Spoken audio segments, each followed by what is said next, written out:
Insomnia video with your favorite trippy dippy lippy hippie Nick. And here I am. And this is just like, at night. Bit late. Insomnia. Had a nice kind of like hour or so of snoozing and all bing. Unless you talk to someone on your camera, it's not going to feel comfortable, man. So just like do it. So that's why I'm here. The phrase, inflame thyself with prayer. This is interesting. If you think about it, it's interesting. Enflame. What does that actually mean? Thyself with prayer. Okay, inflame. Prayer is not an inflamed state. Usually, we cannot say it is an inflamed state. We associate it with monastic chanting and relaxed, contemplative, deep stuff. Okay, it's going inwards, it's quiet, it's a still small voice in Christian terms. It's that, it's not actually an inflamed state of being. But this phrase, enflame thyself with prayer. What do we mean when we say inflamed?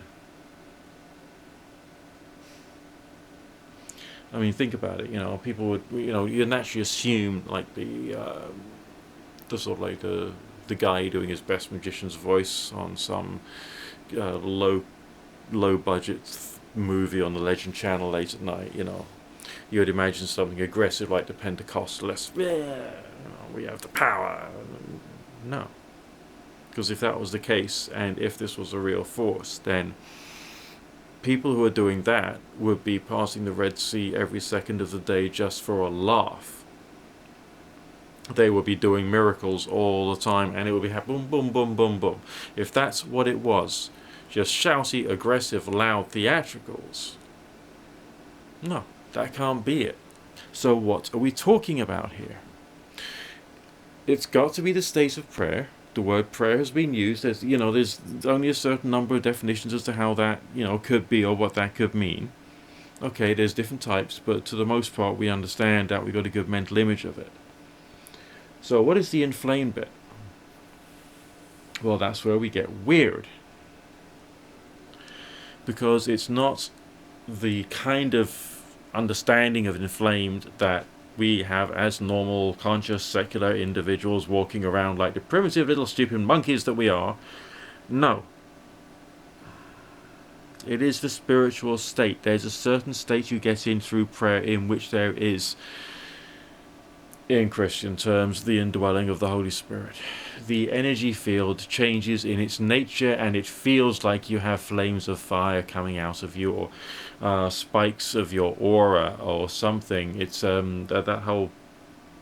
I mean, you must have seen those pictures of Catholic saints with halos around them, not just the circular ones, but the ones with like spikes coming out of it. That kind of thing. It's a divine state. It must come through invocation. It must come through a connection to a higher power concept which has sufficient closeness and affinity to you as a person. And it has to be brought in rather a lot of. How can we define that? There is a spiritual ecstasy there. Alphonse Louis Constant is right. The eyeballs really do rotate up into the head when you are, saturated with the astral light. And it must be shortly after that point when it becomes easier to then do the spiritual orgasm and the ball of light exploding out of your body in all directions. Just like I experienced when I did the spell casting, which led to me having the prophetic dreams. Right. That must have been what happened. But it's the chanting, it's the meditating, it's the prayer, it's the acknowledgement that there is some variety of supernatural force at work somehow, some kind of concept. This whole thing, personal 100% to the individual, because the individual has been developing their energy field as a result of reading mythology, prayer, meditations, whatever, to be in alignment with that particular concept, and so the spiritual energy can then go through that particular concept to the person, I think. That appears to be a way in which it happens. So Right, for those of you out there who have not yet done lots of ascension meditation and have not tried to like reach up to higher levels and have not tried to have these like divine moments and have not tried to go to places where they do the Toronto blessing just to experience it, so you can actually experience that high level of energy, so you'll learn how to connect with it and play with it in the future. If you haven't yet done that, go about doing it. Alright? Just go about doing it. You can't be inflamed with prayer unless you've gone through this stuff, okay? Because the inflamed with prayer thing, that's like the information exploding in the scalar fields, filling the, the field with the information, and thus to be able to create change. That's where the causal reality stuff comes in. Okay, and that's why people talk about visualization so much, because that's a very basic way of explaining to you how you create in your mind's eye the message which you're then trying to communicate to the universe. Because it works on the informational level, and scalar is a variety of informational energy. And we learned that from that dream telepathy experiment which I did, which was essentially not a form of ritual which works because I didn't make the guy work harder, but it was an exchange of energy and therefore created an anomalous response and reaction.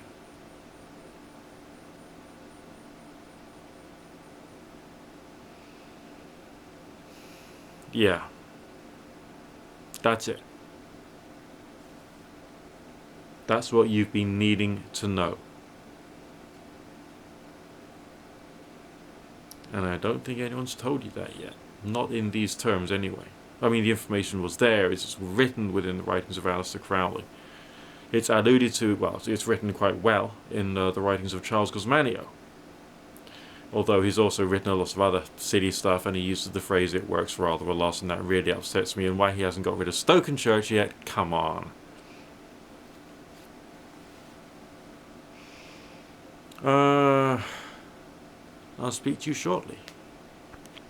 Get yourself inflamed.